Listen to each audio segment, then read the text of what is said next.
Ustlari qarsildoq, ichlari sochni chiburiki yelekyapti. Yoniga bo'lsa achchiqini go'shtli salat bo'lsa, iftorlikka ketadi-ku qizlar, to'g'rimi?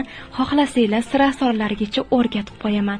Demak, elangan unga bir osh qoshiq olma sirkasi, tuz, yog', asosiysi qaynoq suv solib, qattiqqina xamir qorib olamiz. Iloji boricha uzoq tindirib olib qo'yamiz. Sochni nachinka uchun qiymaga qirg'ichdan chiqarilgan piyoz, ziravorlar, kashnich, suv solib aralashtirib olsak bo'ldi. Tinib olgan xamirimizni yupqa qilib yoyib olib, nachinka bilan to'ldirib, chetlarini yopishtirib olamiz va ko'pgina yog'da qizartirib pishirib olsak bo'ldi. Salatingiz zo'r chiqishini xohlasanglar, ketma-ketligiga e'tibor beringlar. Pomidor botiring, pishirib olgan go'shtimizni, ziravorlar, ko'katlar va original soya va ustidan qaynoq yog' qo'yib bitta aralashtirib olsak bo'ldi. Bugunoq iftorlikka shu usulda qilib ko'ringlar qizlar. Retseptini to'liq qilib yozib qo'yaman. Albatta yaqinlaringizga jo'natishni unutmanglar.